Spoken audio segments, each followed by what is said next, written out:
The Greymoor Friars Monastery is located on Atonement Mountain, near Garrison, New York. Adjacent to this famous monastery, one sees St. Christopher's Inn. Homeless men from all walks of life come to this famous inn. These men are fed and sheltered by the Greymoor Friars, and no distinction is ever made of race, creed, or color.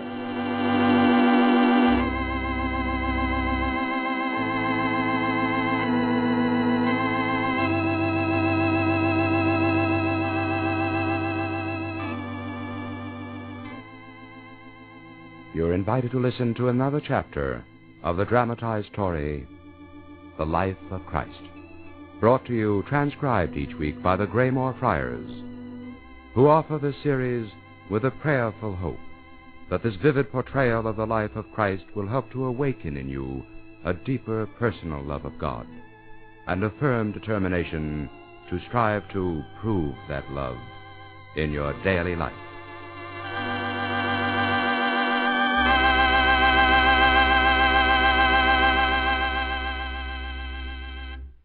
Now, Chapter 16, The Death of John the Baptist.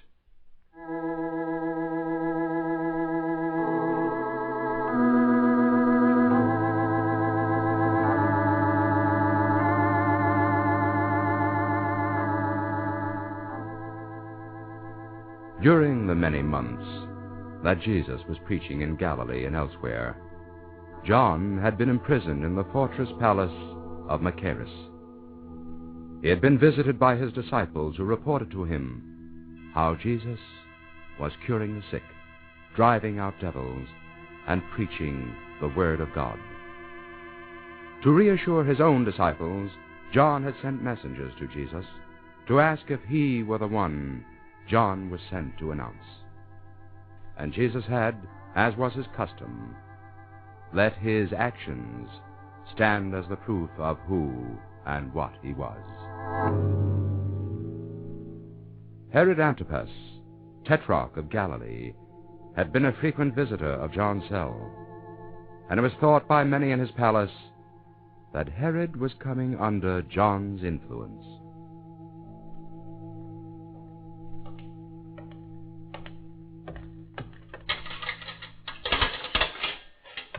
Close the door, guard, and leave us alone.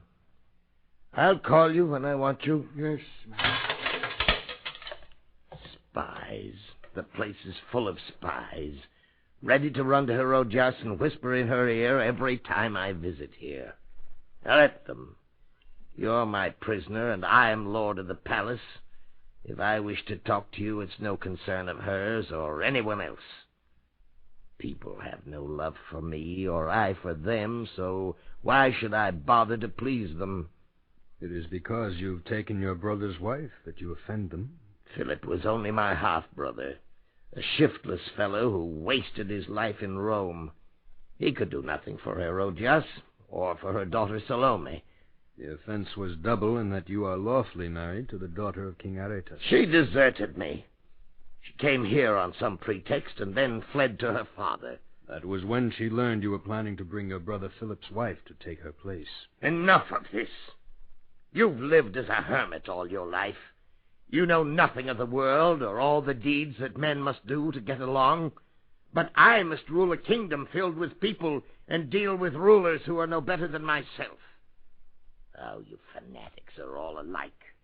You retire to a cave by yourself. You turn your back on the world, and then return to tell us we're wicked, that we're weak, and filled with desires we shouldn't have. Desires can be good as well as evil. Yes. Oh, but there's no point in discussing that. What's done is done, and once time swallows down a mistake, there's naught man can do. There is repentance. There is baptism for the remission of sins. That is why I have been sent. That is your cry, and many came to you and were baptized. Then another man came, and many of your followers ran to him. Even now he wanders about my territory and preaches and does strange things. Listen. Oh, music. It's coming from the room above. Very nice. Herodias is very proud of Salome. She was taught to dance when in Rome, and she's very adept and has had no trouble in picking up the new dances she finds here.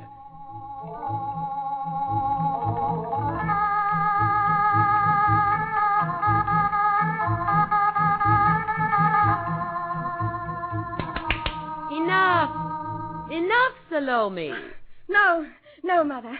Let me dance. In a moment, but you must rest a bit. Oh, but I'm not tired. Oh, I could dance like this forever. It's so different from the dancing I was taught in Rome. So much more grown up. At 16, you must remember you're not a little girl, but a woman. A very charming and talented woman. Thank you, Mother. And with your dancing, you can go far. Go far? Yes. Oh, but I dance for my enjoyment. Surely you don't think I've spent all this effort so that you could entertain yourself. Such talent as you have shall be turned to profit. In what way? To better our position.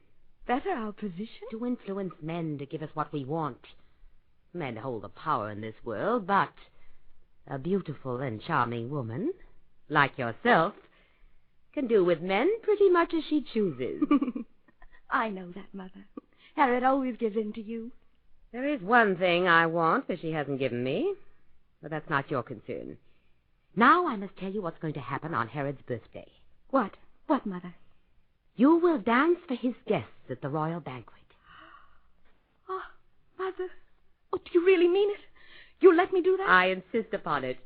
You must dance so charmingly that Herod will forget his gloom and be himself again. Well, he certainly needs something to make him cheerful. He's so grumpy and morose. Sometimes I wish you hadn't left Father to marry him. Your father was a bore, and he was lacking in ambition. Herod is the son of a great king. He's in favor with Tiberius and could become king of Galilee. One reason we want this banquet to be a success is that we can win the support of the leaders in this area. Herod is an excellent host when he's in a jovial mood, and I'm relying on you to stir him from his present lethargy. It might help if you could get him away from John the Baptist.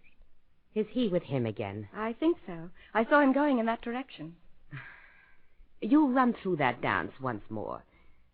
Don't restrain your movements. Rather, let the music be your guide and let the body interpret what it suggests. Music!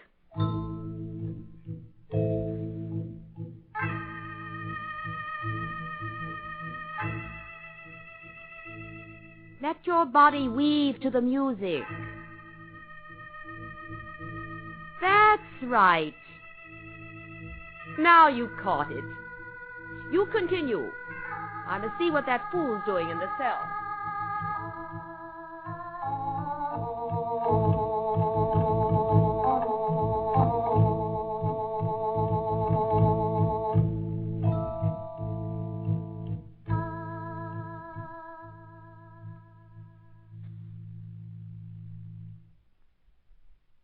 John, you say you're not the Messiah of whom the Jews talk. Then who are you? As I've told you many times, a messenger. Yes, of one to follow, but has he come? The one I was to announce stood among the others at the Jordan. Who is he? Where is he? He will reveal himself at the proper time. John, I can let you out of here. Herodias' anger is cooled. She hasn't mentioned you for weeks. You know how women are, and if you would apologize for what I can make no bargain, nor can I unsay my words. Your marriage to your brother's wife is unlawful. Fool. Stubborn fool. Don't you know I've stood between you and death all these months? Don't you know my marriage has become unhappy because of you? Oh, your name's never mentioned between us, but you're always with us, and the silence of your name is more irksome than its utterance. Who is hurt when I follow my desires in marriage? Not you. The law is always the law, and truth is law. And whether I live or die, the truth and law remain as one. You're not the fool. I have been the fool these months. One would think you fated to die. In making an offer, you make me feel as if I were guilty of a wrong. Heaven help the monarch who imprisons an honest, stubborn fool who's won the fancy of the people. For in the end, he reverses the role and makes a prisoner of the jailer. I am the prisoner here. All Galilee accepts my marriage, except you. What men whisper out of fear, I have uttered aloud. Will you never stop telling me how brave you are with a wagging tongue? What man says from necessity is neither courage nor cowardice. I don't understand you, but why should I? I no longer understand myself. Many have died for less than what you've said, and yet you're still alive. I ask myself why I've let you live. I'm tempted to let Herodias have her way, so that in watching you die I can settle in my mind whether you're a fool or a prophet, a brave man or a sham. Which is it, John? In the name of heaven, tell me so I can have some peace. I am but a servant obeying the master. I am master here.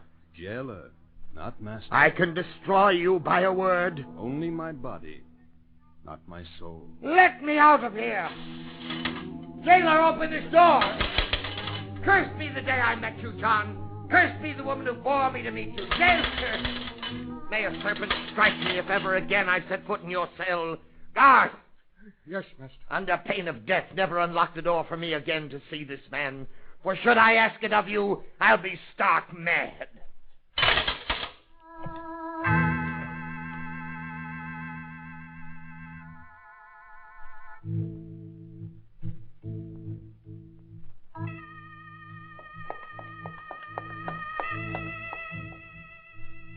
Herod, I was looking for you. What is this music for? Oh, Salome. She's dancing. Stop it! Get out of my sight! All of you! Salome, leave us. Yes, Mother.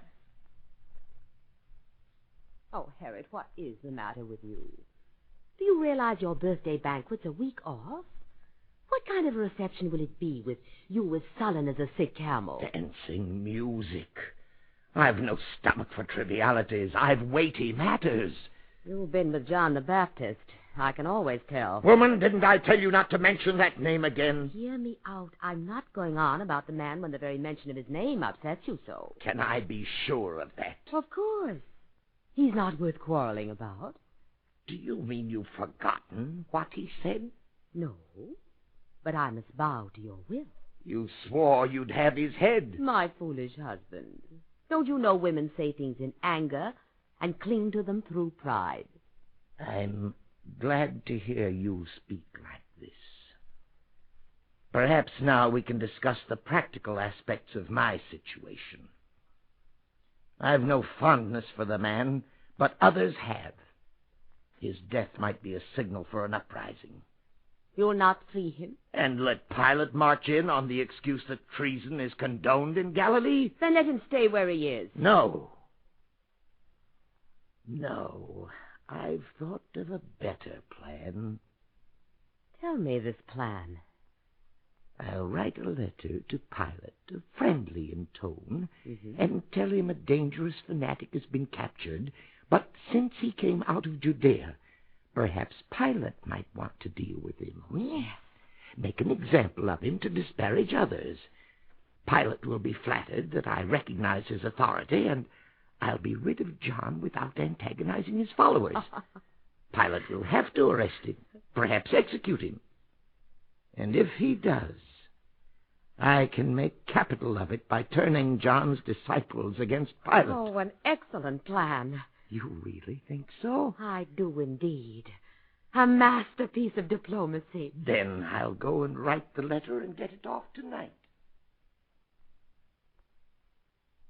Salome, where did you come from? Behind the curtain. You listen. Yes, Mother. Didn't you tell me one can learn more from behind a curtain than at a council table? You learn and you remember. You will succeed. Why did you agree so quickly to the plan when you despised John the Baptist? Pilate's no fool. If the truth be known, he was glad when John fled Judea and was arrested. The last thing Pilate wants is to have John return to Judea.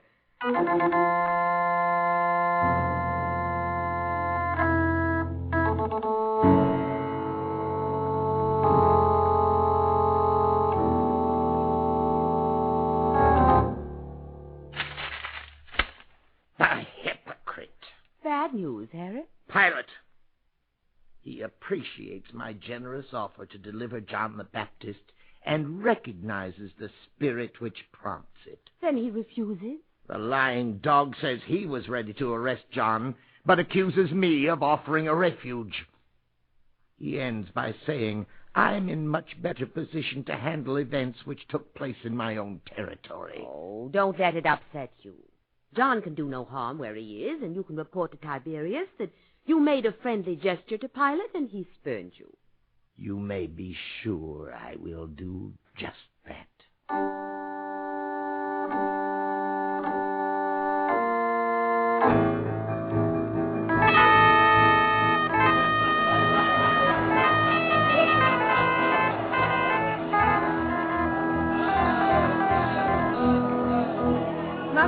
Mother, when do I dance? First, let them fill themselves with wine. Men are more pliable when drunk.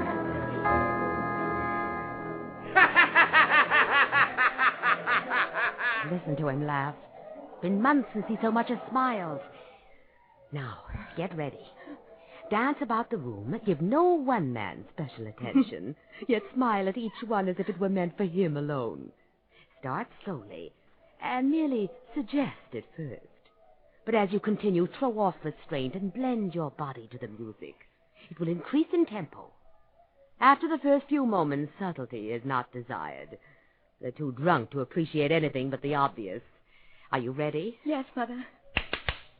Then go. When finished, come to me at once, and let me know what Herod offers you as a reward. Yes, Mother.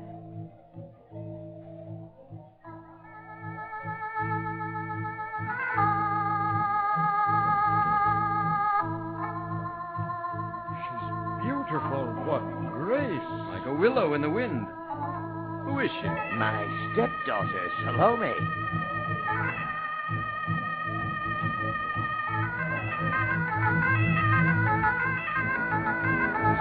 Salome! She's superb.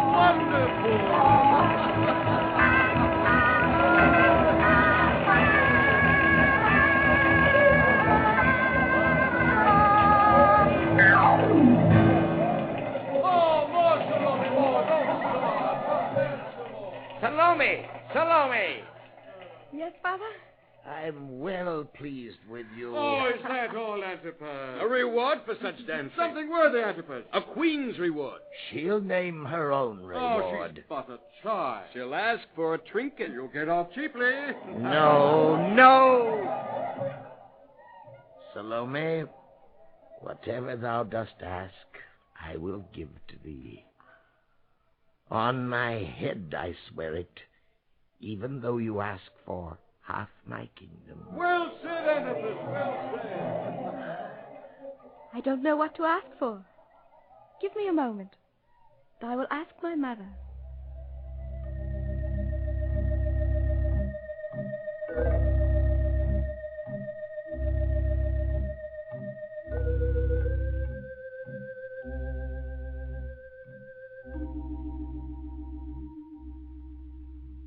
They were pleased with you, Salome. I heard the applause from here. Yes, Mother, yes. What did Herod offer you? Anything I asked, even half his kingdom. He swore it before them all. Now I shall fulfill the vow I swore. Mother, they wait. What am I to ask for? You will say to him, I want thee right away to give me on a dish the head of John the Baptist.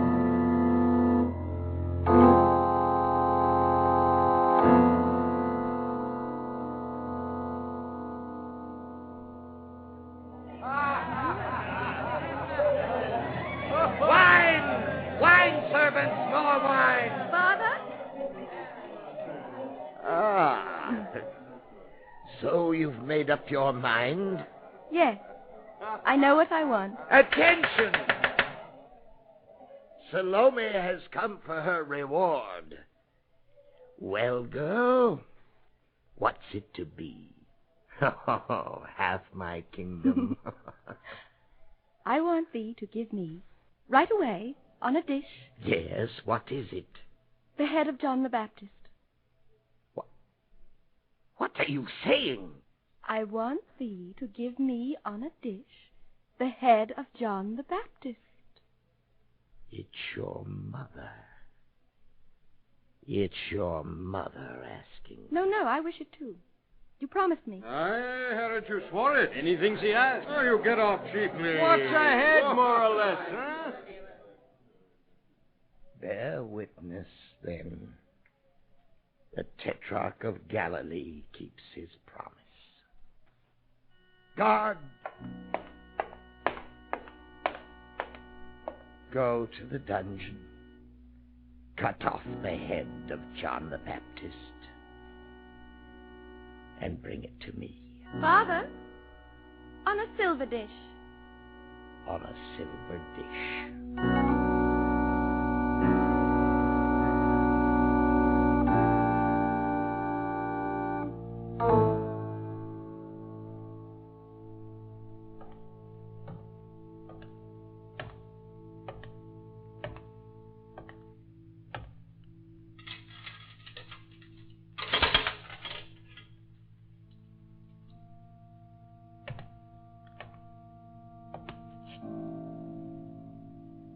Where dost thou take me?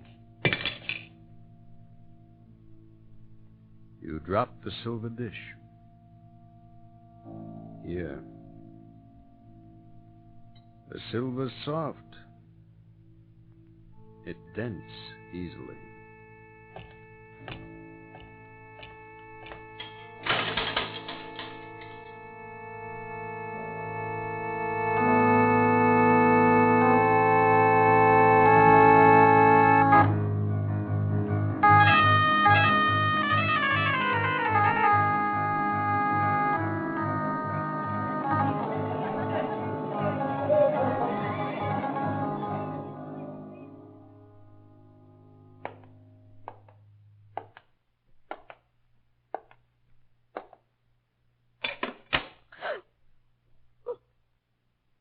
Here. Take it. The present I swore to give thee. Take it. Get out of my sight with it. Accursed be upon the day you learn to dance. Cursed be the day of thy birth, and cursed be the mother who bore you. Wine! Music! Drink! Let us drown the horror of this deed with song and drink and laughter!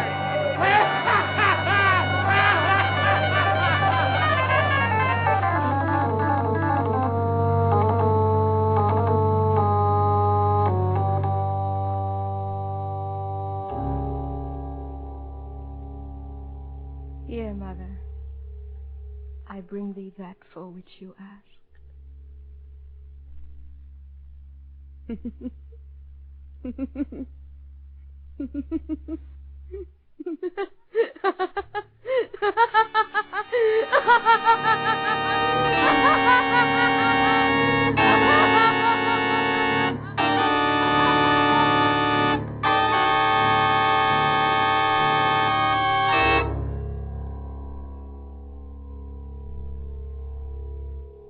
And John's disciples, hearing of his death, came, took his body, and buried it in a tomb, and came and told Jesus.